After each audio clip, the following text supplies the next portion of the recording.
Assalamualaikum warahmatullahi wabarakatuh. Halo semuanya, perkenalkan nama saya Rifani Mazhar dari absen 37 dan dari kelas 10G akan membacakan cerita yang saya buat. Judul cerita pendek yang saya buat yaitu Jejak di Wahana yang Berbeda. Temanya yaitu kepedulian dan kedekatan dalam sebuah perjalanan.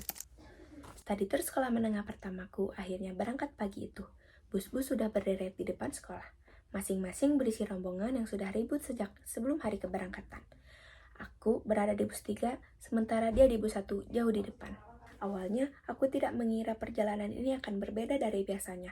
Sampai tiba-tiba ponselku bergetar. Namanya muncul di layar.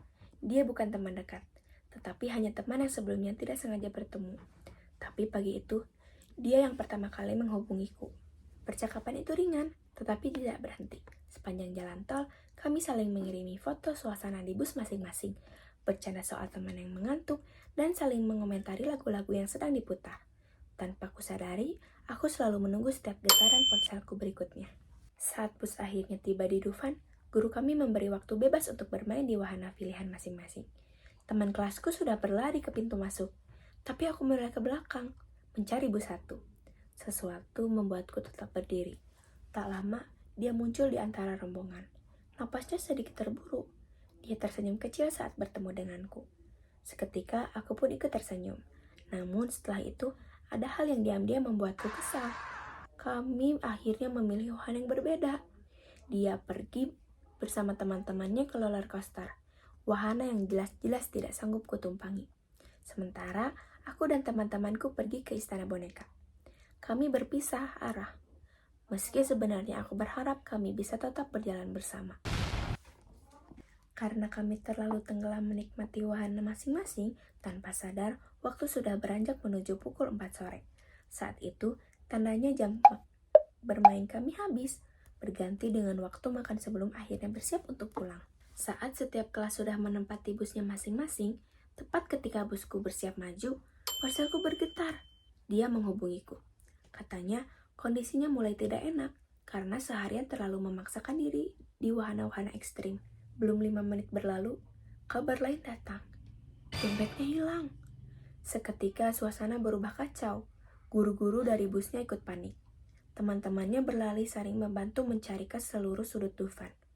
Bahkan, waktu makan sore yang seharusnya menjadi jeda istirahat, terpaksa terpotong hanya untuk menemukan dompet itu. Setelah mencari ke hampir setiap sudut Dufan, dompetnya tetap tidak ditemukan. Ia hanya bisa pasrah. Semua usaha sudah dilakukan, dan tak ada lagi yang bisa diperbuat. Akhirnya, dia memutuskan untuk merelakannya, dan kami pun lanjut melakukan makan sore. Sebelum pulang, saat kami sudah selesai makan sore, kami masih diberi sedikit waktu untuk bermain di area pantai di sebelah Dufan.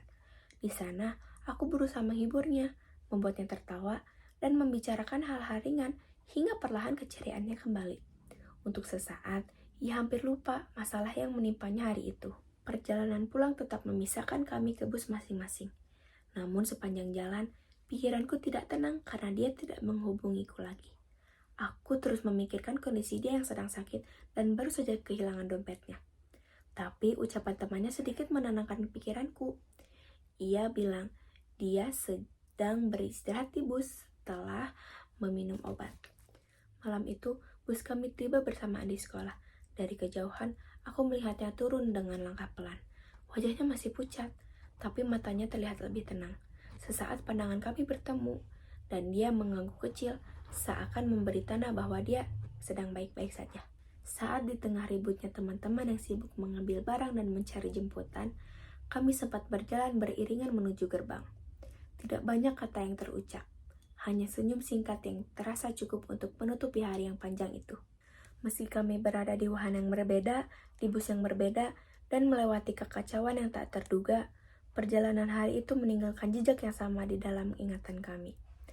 Jejak yang akan selalu kuingat, bahwa kedekatan kadang muncul dari hal-hal yang sederhana, dari pesan yang singkat, dan dari rasa khawatir, dari keberadaan seseorang yang diam-diam berarti di sela-sela keramaian. Sekian dari saya, terima kasih sudah menonton sampai akhir. Assalamualaikum warahmatullahi wabarakatuh.